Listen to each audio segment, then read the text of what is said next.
जय जगन्नाथ। आज हम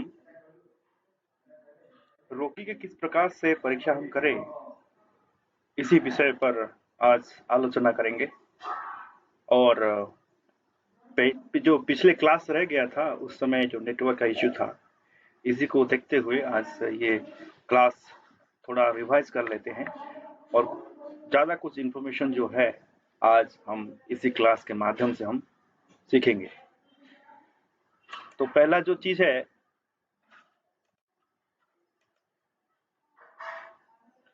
वो है, देखो, हमारे जो रोगी होते हैं, इनको अनेक प्रकार से हम जांच पड़ताल कर सकते हैं कि उनको किस प्रकार का रोग है।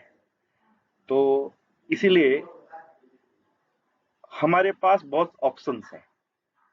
पहला ऑप्शन है कि आइदर हम द्विविध परीक्षा के माध्यम से उनका जांच करें, या त्रिविध परीक्षा के माध्यम से हम जांच करें, या षड्विध परीक्षा के माध्यम से हम जांच करें, अष्टविध और दसविध। इस प्रकार से 10 प्रकार के विधि जो है परीक्षा करने का, उसी विधि के ऊपर जाते हुए हम उन सभी मरीजों का और जो व्याधिग्रस्त लोग रोगी, इनका हम परीक्षण कर सकते हैं। इससे आगे भी है 12 विधा, मतलब 12 विधि पर्यंत भी चिकित्सा है, लेकिन ज्यादा तक 10 विधि तक लोग, जो वैद्य लोग है या डॉक्टर लोग है, इसको यूज करते हैं। तो पहले जानते हैं ये दो विधि क्या है। दो विधि मतलब जो प्रत्यक्ष परीक्षा है। ठीक है, यदि आपके समक्ष कोई रोगी है, ठीक है, और मान लीजिए उसको रोग है, तो आपके समक्ष है, आप उसको छू सकते हैं, आप उससे प्रश्न कर सकते हैं डायरेक्टली। ठीक है, आप उसका आंख देख सकते हैं, जीवा देख सकते हैं, मलमूत्र सब कुछ आप देख सकते हैं उसको छू कर। उसका स्नायु की गति किस प्रकार का है, उसका नाड़ी का गति किस प्रकार का है, ये सब कुछ जान सकते हैं। ये प्रत्यक्ष परीक्षा में आता है। फिर जो है, यदि वो रोगी किसी दूर स्थल या दूर जगह में है, तो कैसे आप उसको ठीक कर पाएंगे? तो कैसे करें उसको? उसको फिर फोन करके या उसको वीडियो कॉल के माध्यम से या किसी भी और माध्यम से, जैसे भी हो, उसके जो स्थिति का परीक्षण करें। तो ये होगा अनुमान चिकित्सा या अनुमान परीक्षा। अनुमान करके, अपना बुद्धि लगाकर, इंटेलेक्चुअल अपना युक्ति को यूज करके आप अनुमान चिकित्सा कर सकते हैं। तो ये द्विविध परीक्षा में आते हैं। फिर त्रिविध परीक्षा में क्या आएगा?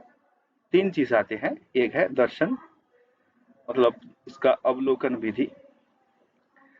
फिर स्पर्शन, उसको छूकर स्पर्श विधि।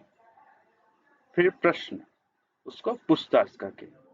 ठीक है, ये आपको सबको पता है। ये इतना बारीकी से डिटेल में जाने का कोई जरूरत नहीं कि दर्शन मतलब उसको देखकर उसकी सभी प्रकार जो पंच इंद्रिय है उसको चेक करे। ठीक है, फिर उसका नाड़ी नाड़ी भी दर्शन में आता है। नाड़ी नाड़ी विद्या जो है हमारा, ये जो नाड़ी विद्या है ये दर्शन विद्या में आता है।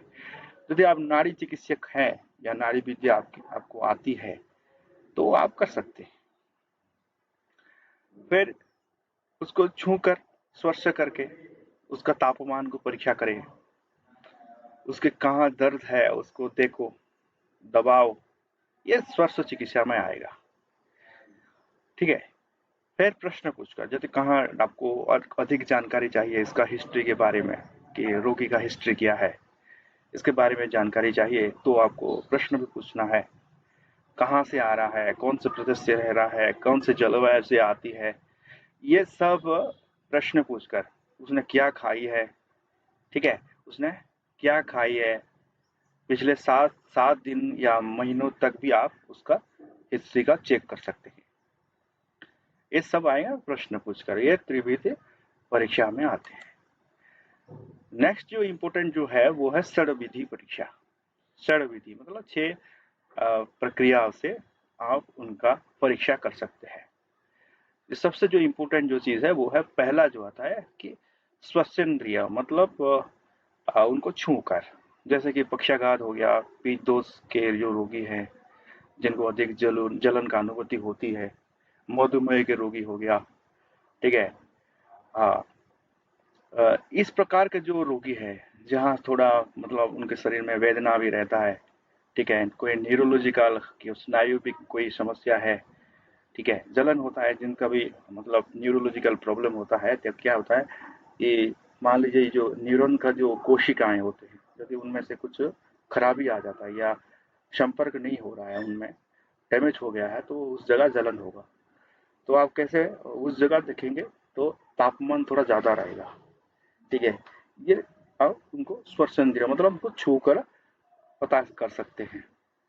रोगी ऐसे ही बताए गए, आपको क्या करना पड़ेगा, जहां जहां जलन हो रहा है वहां जरूर थोड़ा तापमान अधिक रहेगा, ठीक है।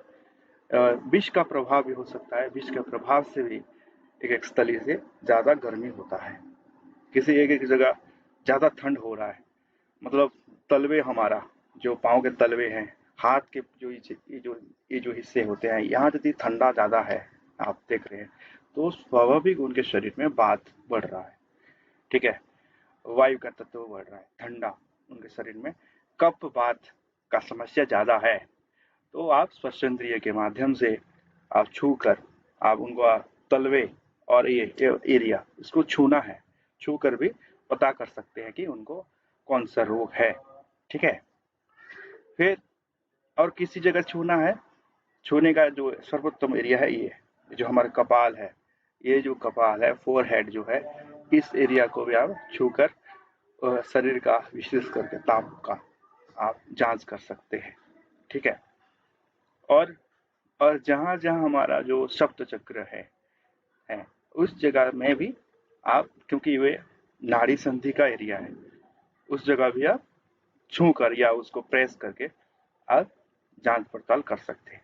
फिर हमारा जो एक्यूप्रेशर पॉइंट हो गया कान, ठीक है, कान के सभी अंग एक्यूप्रेशर से आते हैं, ठीक है।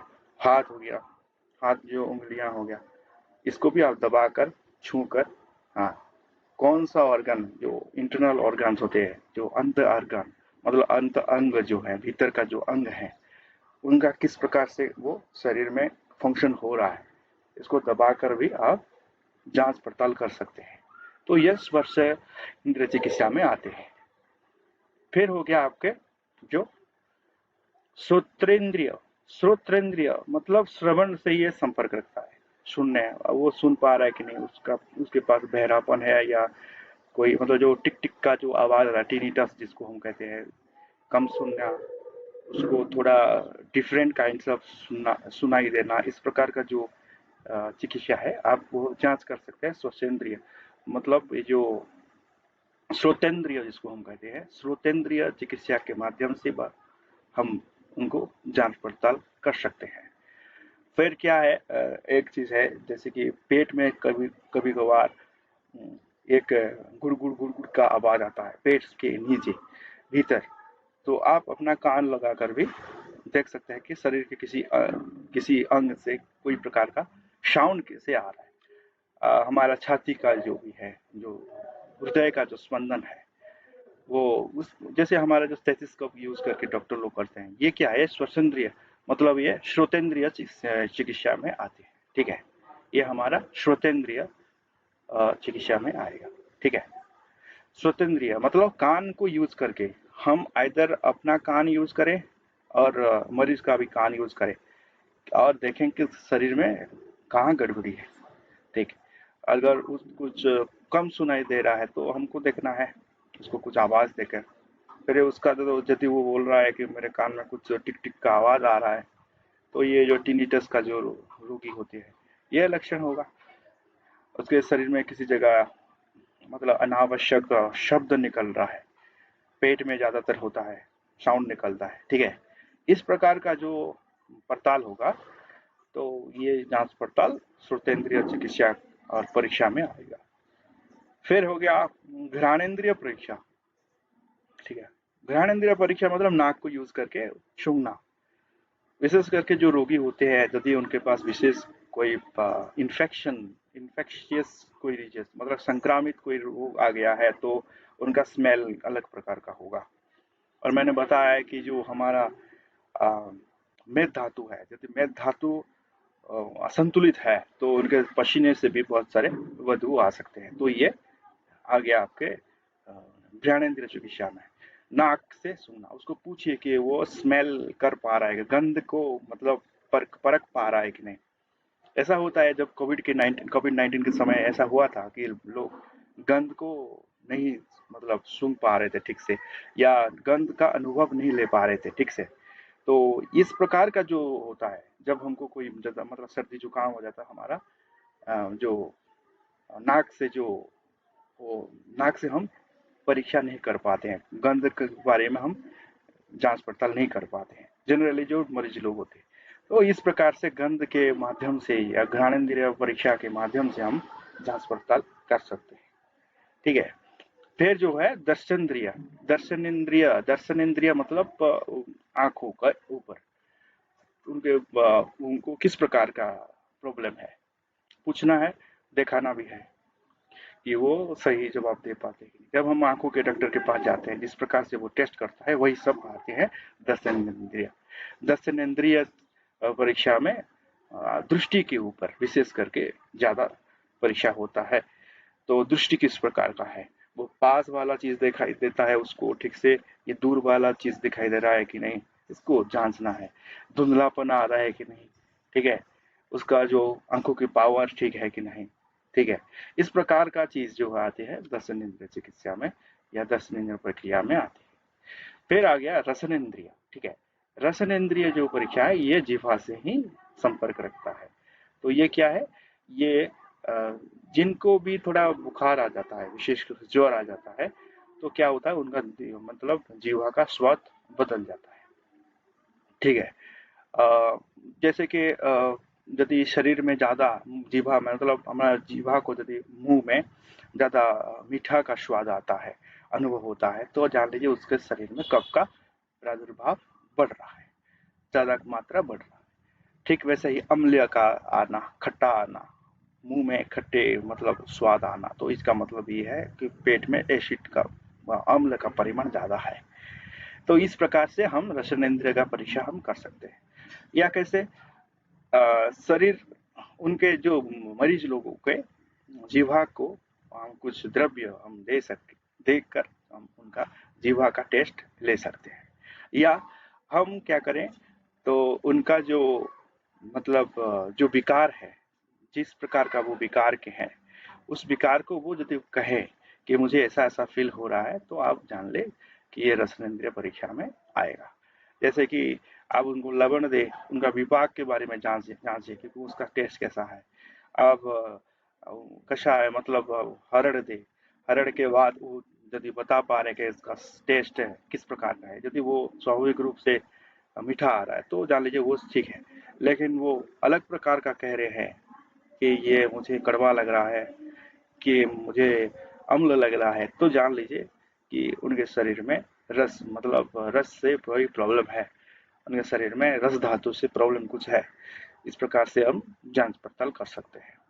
मुंह में लाल निकलना, ठीक है, मुंह में लाल निकल रहा है, इसको देखकर भी हम रसनेंद्रिय परीक्षा हम कर सकते हैं। ठीक है।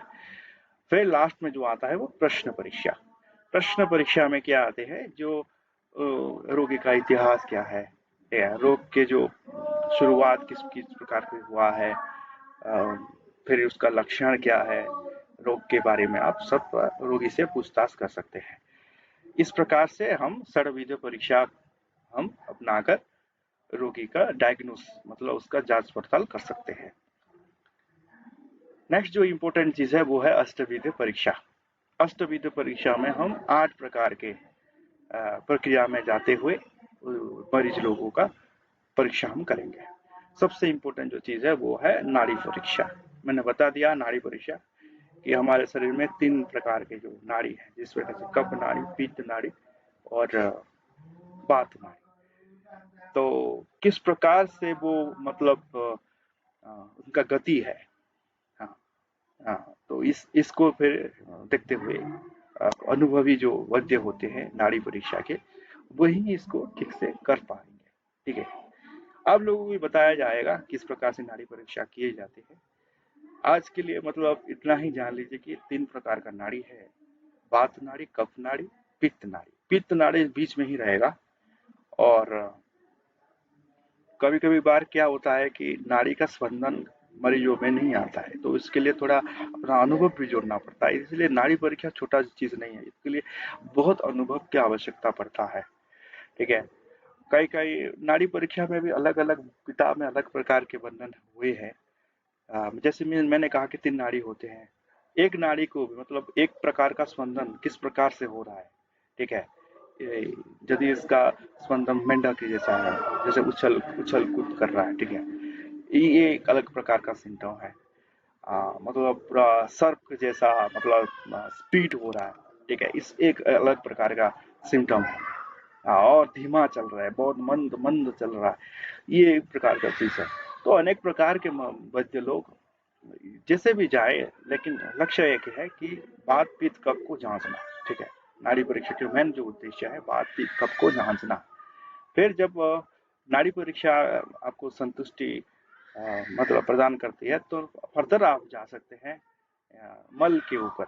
मल परीक्षा, मल में जो चीज होते हैं जैसे कि मल का रंग को आपको जांचना है, उसका गंध को जानना है, फिर उसका स्थिरता किस प्रकार से, वो उसका आकार किस प्रकार का है। हाँ। और उसमें कितना म्यूकस है, सब कुछ जो चीज है, जिस प्रकार से हमारे जो मॉडर्न साइंस में उसका मतलब एग्जाम होते हैं, मतलब परीक्षा होते हैं, वैसा ही आयुर्वेद में उसका परीक्षा है। ठीक है। आयुर्वेद में अलग प्रकार का होता है, इसमें कोई केमिकल वगैरह नहीं डाला जाता। लेकिन मॉडर्न साइंस में केमिकल डालकर भी बहुत सारी चीजों को भीतर जाकर फिर इसके जो तत्व है, क्या क्या अनचाहे जो चीज है, अनचाहे केमिकल्स एनालिसिस करते हैं। ठीक है। हमारे शरीर के जो अदरकारी है या दरकारी चीजों के भी आप एनालिसिस कर सकते हैं मॉडर्न साइंस के हिसाब से। लेकिन आयुर्वेदिक साइंस के हम लोग विशेष करके उसका जो रूपरेख है, ठीक है, मल का, और उसका गंध, रंग, उपस्थिति, इसके आधार से अंतर्निहित जो विकृति है उसके भीतर, उसको आकलन किया जाता है। इसके बारे में हम डिटेल में पढ़ाई करेंगे जब निदान के बारे में हम ठीक तरह से पढ़ाई स्टार्ट करेंगे। फिर मूत्र परीक्षा में भी, मूत्र परीक्षा में एक बहुत प्रचलित परीक्षा है, अ, बहुत इंपॉर्टेंट जो परीक्षा होता है उसका तैल बिंदु परीक्षा। ठीक है। ये तैल बिंदु मतलब तिल का तेल को यूज करके मूत्र में इसको रखते हैं और उसका जो प्रकृति एनालिसिस करते हैं, तैल बिंदु परीक्षा। ये बहुत इजी परीक्षा है। इससे भी ये बहुत भास्ट भी है, बहुत इंपॉर्टेंट है। इसमें अनेक कोणों मतलब इस ये जब हम तेल डालते हैं मूत्र के ऊपर, ठीक है, तो किस प्रकार से वो बिहेव करता है, इसका किस प्रकार से आकार में चेंज होता है, इसको देखते हुए वात पित्त कफ का एनालिसिस करते हैं। इसके बारे में हम डिटेल में पढ़ाई करेंगे नेक्स्ट डे जब क्लास हम लेंगे। फिर जब मूत्र परीक्षा फिनिश होता है तो आकृति परीक्षा मतलब वो मरीज का या रोगी का किस प्रकार से आकृति है, उनका उपस्थिति, सामान्य उपस्थिति की जांच हम कर सकते हैं। आकृति मतलब उसका कैसा आकृति है, ठीक है, वो अ, कितना मतलब उसका कितना हाइट हो गया, कितना अ, उसका चौड़ाई कितना हो गया, लंबाई कितना हो गया। ठीक है। उसका अंग प्रति अंग का, हाथ का हो गया, अंगूठी का हो गया, उसका सब आकृति में आते हैं। इसका परीक्षा करना, इसका मेजरमेंट लेना है। ठीक है। फिर शब्द परीक्षा। शब्द परीक्षा जैसे मैंने बताया कि विशेष करके इसको कान कान का क्षमता को जांचने के लिए, कान को कितना सुनाई देता है, इसके लिए शब्द परीक्षा की हम जांच पड़ताल में हम ले सकते हैं। और फिर कैसे यदि कान में कोई श्राव हो रहा है उसको भी हम देख सकते हैं। और जैसे मैंने बताया कि पेट में कोई अनचाहे शब्द निकल रहा है तो उसको भी हम शब्द परीक्षा के माध्यम से जांच कर सकते हैं। फिर आया है दृक परीक्षा। दृक दृक मतलब दृष्टि। दृक दृक परीक्षा मतलब आंखों के रंग, आकार, संरचना परिवर्तन यदि है कुछ तो उसको हम मूल्यांकन कर सकते हैं, देख सकते हैं, जांच पड़ताल कर सकते हैं।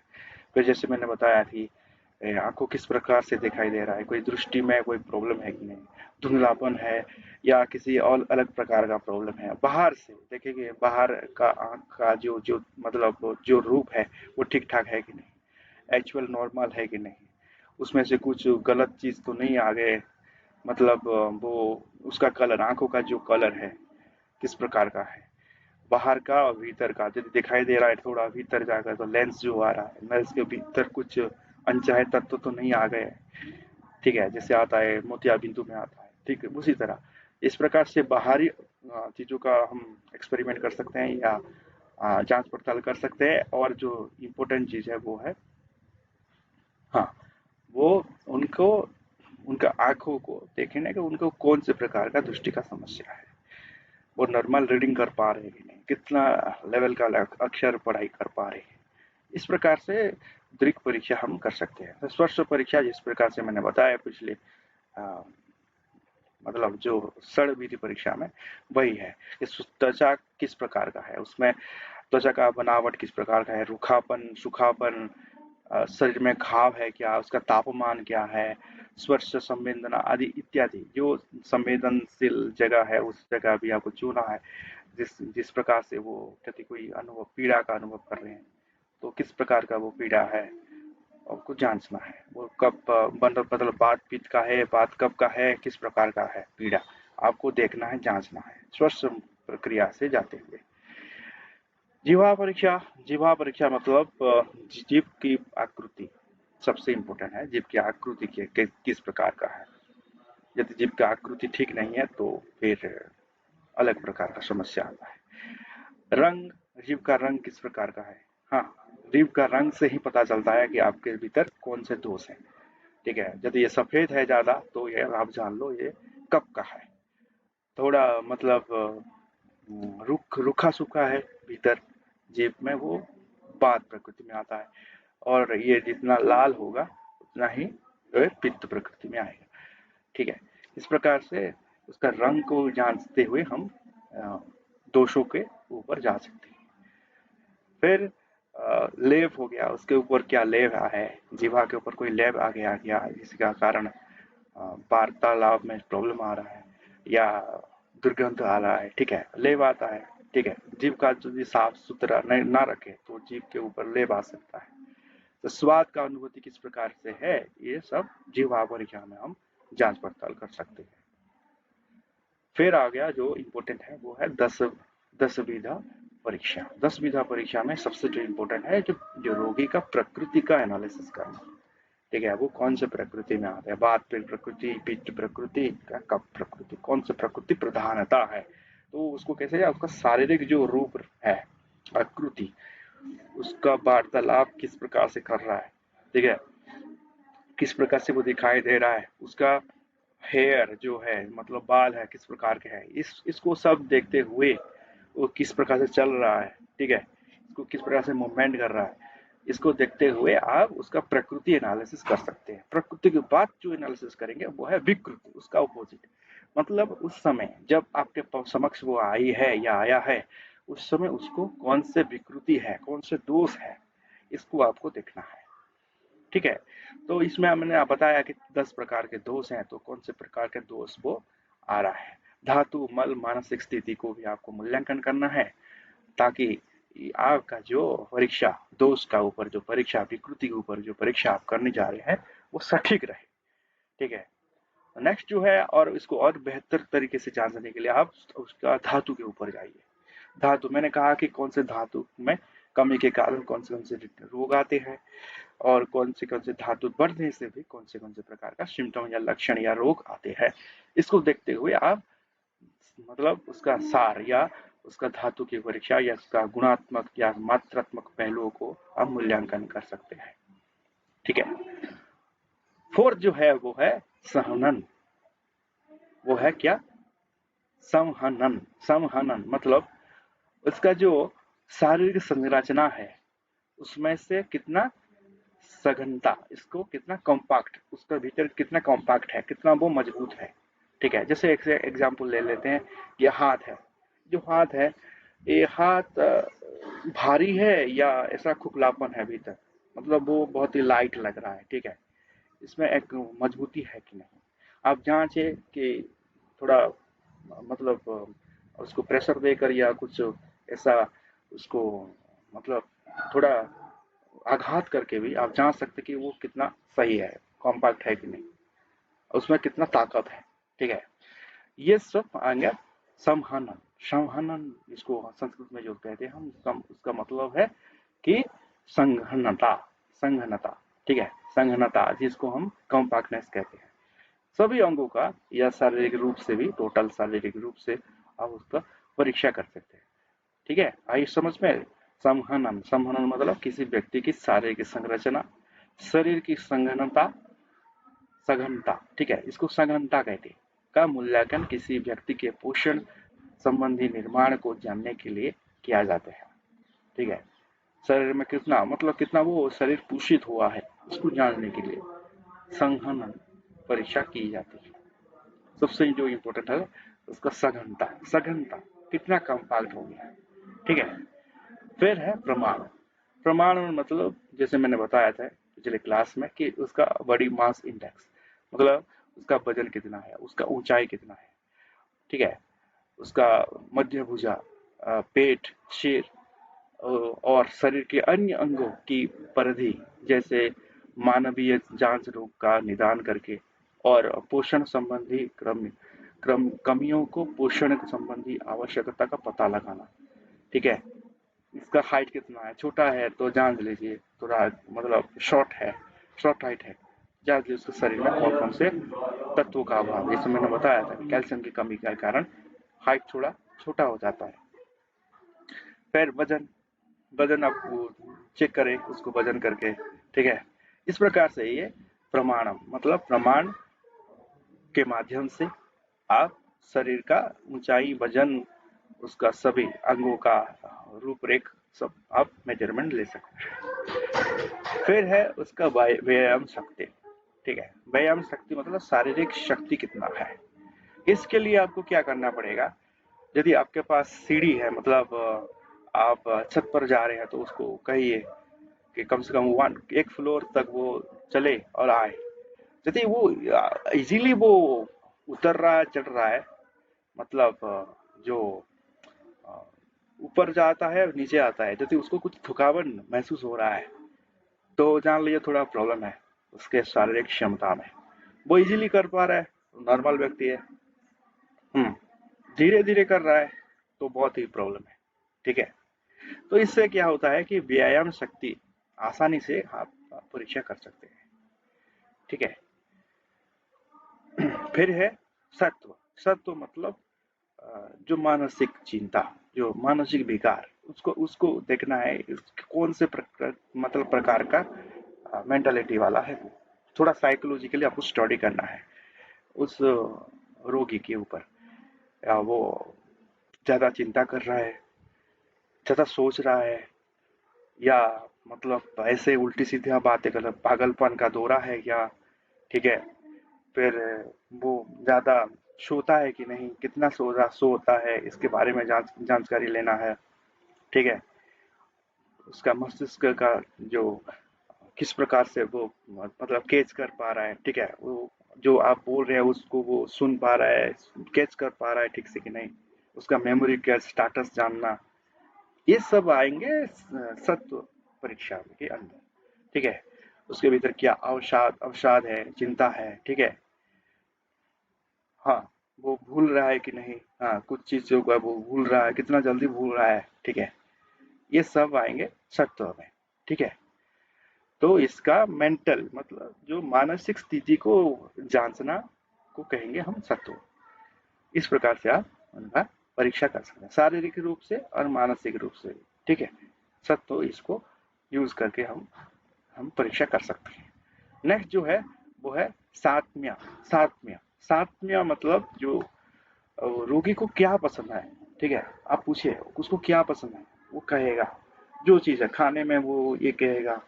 उसको पूछिए तो ऋतु के हिसाब से कौन से ऋतु आपको अच्छा लगता है वो बोलेगा।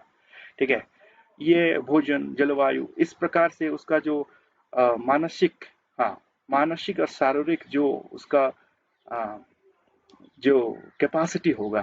ठीक है, उसको जो चीज अच्छा लगेगा वो कहेगा, तो आपको नोट करना है। उसी हिसाब से भी आपको पता लगाना है कि वो कौन से दोष में या कौन से प्रकृति में आ सकता है। ठीक है, ये भी 3 प्रकार के ही होते हैं साथ में। ठीक है, एक है अति मतलब बहुत बढ़िया, ठीक है, जिसको हम एक्सलेंट कहेंगे, फिर मिडिल, ठीक है, और फिर पुअर हो सकता है। तो साथ में 3 प्रकार के हो सकते हैं। आप उनको पूछ कर, जानकर, उनके जो अ, आग्रह क्या है, उनके भीतर कौन सा चीजों का आग्रह है, उसको फिर कैटेगराइज में ले सकते हैं कि उनका जो चीज है वो एक्सेलेंट में आ रहा है, मतलब सर्वोत्तम है, ठीक है, या वो मिडिल लेवल में आ रहा है, या वो पुअर लेवल में आ रहा है। तो इस प्रकार से उनको डिवाइड करके देख सकते हैं। जैसे मैंने पिछले क्लास में बताया था कि शरीर के जो रक्त हैं, ठीक है, रक्त हैं, तो रक्त को जांच कर भी सात्वियों के बारे में हम ज्यादा मालूम कर सकते हैं। जैसे कि किसी रक्त मतलब किसी के शरीर से रक्त स्राव हो रहा है बहुत, ठीक है, तो क्या होगा कि यदि उसके क्लॉटिंग का प्रोसेस थोड़ा लेट है तो बहुत सारे रोग उसमें है। ठीक है, और शरीर का जो मूल चीज है, जैसे कि उसका शारीरिक और मानसिक जो क्षमताएं हैं, ठीक है, उसको फिर देखना है कि ये काम कर सकता है, वो काम कर सकता है। तो ये सब साथ में आता है। तो किसी व्यक्ति की किसी विशेषता, ठीक है, भोजन, जलवायु आदि के प्रति अनुकूल क्षमता शारीरिक और मानसिक दोनों तरह से रोगी का इलाज करने में मदद करती है। ये सब साथ में है। ठीक है, आगे समझ में सबको। फिर है आहार शक्ति। ठीक है, आहार शक्ति व्यक्ति की पाचन क्षमता कितना है आपको जानना है। तो इसके लिए क्या करना है, उसको पूछना है कि ये खाना आप मतलब आप जो खाते हैं तो किस प्रकार से वो डाइजेशन होता है। यदि डाइजेशन नहीं हो रहा है तो जान लीजिए कि उसका आहार शक्ति थोड़ा कमजोर है। ठीक है, आप क्या खा सकते हैं। ठीक है, सात्विक और आहार शक्ति से ही आप जांच लीजिए दोनों से मिलाकर कि हाँ वो क्या खाना चाहता है और वो उसको पचा पा रहा है कि नहीं। ठीक है, फिर है बाह्य। बाह्य मतलब जो व्यक्ति कितना आयु के हैं। ठीक है, आयु का भी जांच लीजिए। ठीक है, आयु को जांच लीजिए। आयु मतलब 3 प्रकार से हम आयु को डिवाइड कर सकते हैं। एक तो है 1 वर्ष से लेकर 30 वर्ष तक, एक एक प्रकार का आयु है। 30 वर्ष से लेकर 51 वर्ष तक एक मध्यम किस्म के आयु के हैं। ठीक है, और 51 वर्ष से लेकर 100 वर्ष तक, ठीक है, या जितना भी आयु जिसका हो सकता है, इसको फिर एक कैटेगरी में ले सकते हैं। हम 3 कैटेगरी में बायो को परीक्षा करेंगे। तो जनरली क्या होता है, एक एक साल से 30 साल तक का जो वर्गीकरण है आयु आयु के हिसाब से एक एक प्रकार का वो आप स्टडी कर सकते हैं। 30 साल से लेकर 51 साल तक एक प्रकार का स्टडी हो सकता है। और 51 से लेकर मरने तक मतलब 100 साल ले लो, या 80 साल तक, या 90 साल तक, ये जो आएंगे ये एक प्रकार का स्टडी के लिए आयु वर्ग को 3 भाग में हम विभक्त कर सकते हैं। तो ये सब जो हम अभी डिस्कशन किए वो आ रहे हैं 10 विधा परीक्षा में।